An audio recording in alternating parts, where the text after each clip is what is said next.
Assalamualaikum warahmatullahi wabarakatuh. Perkenalkan, nama saya Briliani Batullah Nurandana, NIM D400190152 dari kelas G, akan menerangkan tentang tugas besar praktikum elektronika analog lanjut. Yang pertama, dasar teori menggunakan rangkaian komparator. Komparator tegangan adalah sebuah rangkaian yang dapat membandingkan besar tegangan yang dihasilkan. Rangkaian ini biasanya menggunakan komparator OP/AMP sebagai piranti utama dalam sebuah rangkaian. Saat ini terdapat dua jenis komparator tegangan, yaitu komparator tegangan sederhana dan komparator tegangan histeresis. Tujuannya untuk meminimalkan efek noise pada tegangan masukan.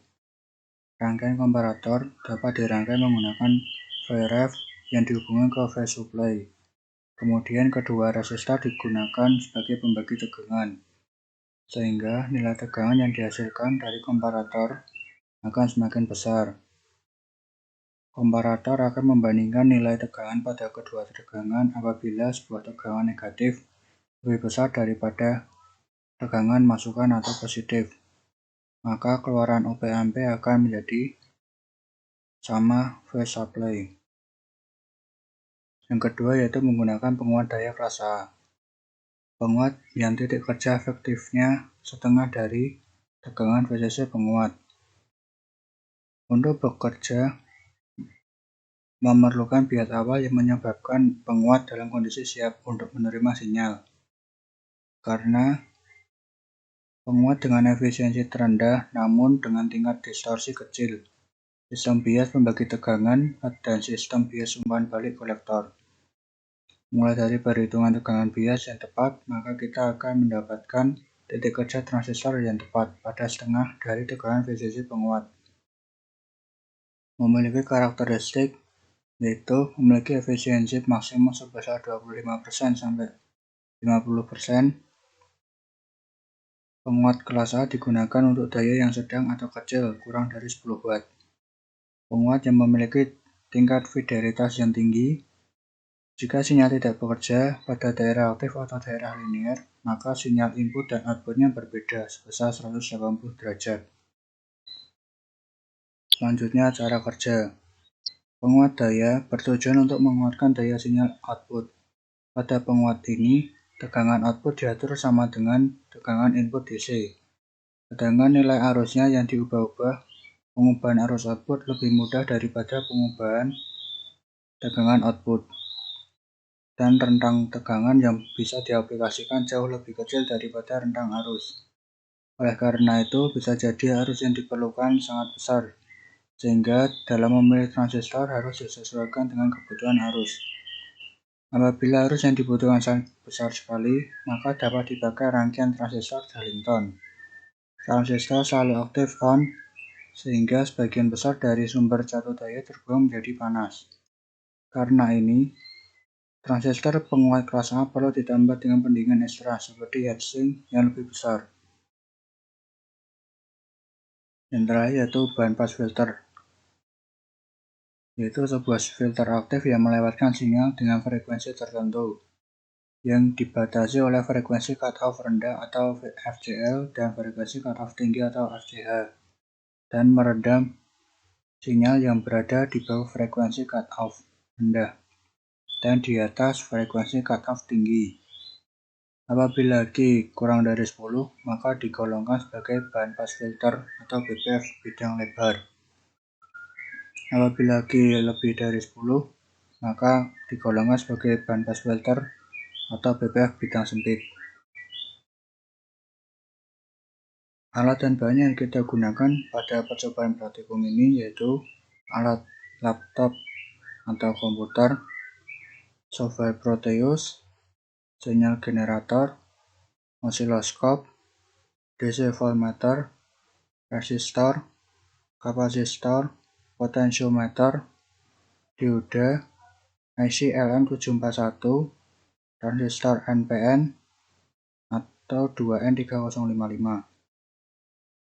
Langsung saja kita ke rangkaiannya.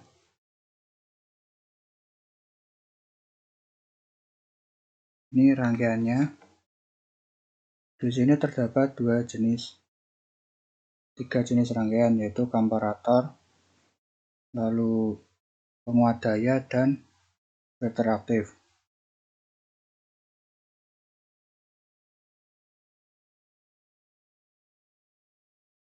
Yang pertama yaitu kita setting terlebih dahulu pos 1, saya menggunakan 1K atau 1000 ohm, dan pada port 2 menggunakan 10K.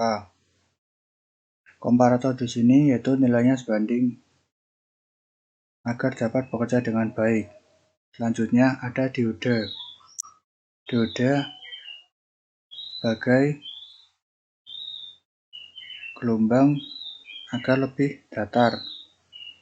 Lalu ada DC voltmeter untuk melihat keluaran tegangan pada komparator input. Lalu komparator atau input penguat daya negatifnya menuju ke ground. Di sini menggunakan osiloskop 4 channel. Kenapa menggunakan 4 channel? Agar dapat melihat kondisi 4 nilai tersebut. Komparator yaitu 15 volt, dan di sini filter pada positif 15 dan negatif 15. Pada voltmeter DC ini untuk melihat output nilai tegangan penguat daya.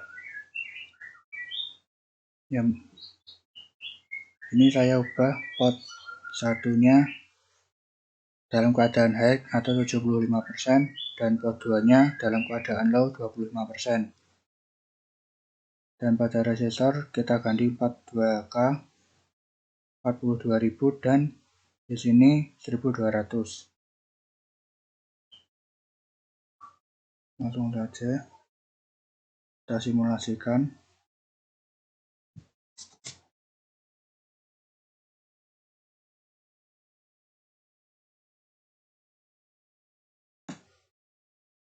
Di sini sudah terdapat hasil gelombangnya.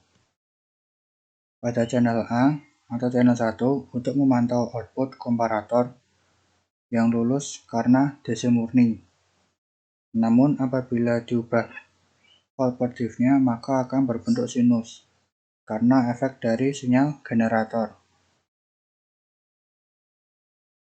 Walau ada komponen lain di sini tidak bisa menghalau gelombang karena ada kebocoran sinyal AC atau sinus. Pada channel B yaitu untuk input sinyal generator pengaturan yang diubah frekuensinya dengan filter. Gunanya untuk apakah mengalami penguatan atau tidak pada gelombang. Selanjutnya diubah levelnya yaitu menggunakan level 1 yang ideal. Lalu pada channel 3 untuk penguat daya kelas dan channel 4 atau kelas D yaitu merupakan hasil filter aktif. Saat komparator sebanding meloloskan frekuensi dan dikuatkan, maka potensio 1 komparator high atau 75% tadi dapat meloloskan sinyal cukup baik atau sempurna. Pada potensio 2 atau low, berarti penguatan akan membentuk sinus. Fungsinya sebagai pengklasifikasian saat di bawah 50%,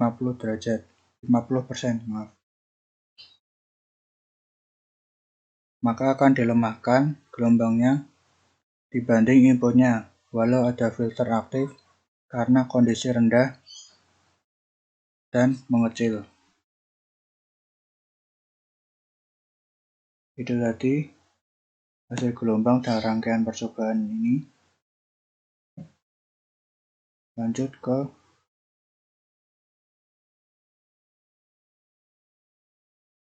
pertanyaannya. Yang pertama, kenapa hasil akhir gelombang pada channel 4 pada rangkaian seperti itu? Karena pada posisi potensial 1 at high keadaan 75% dan pada potensial 2 low 25%. Pada display osiloskop di channel 4, gelombang output berbentuk seperti channel D.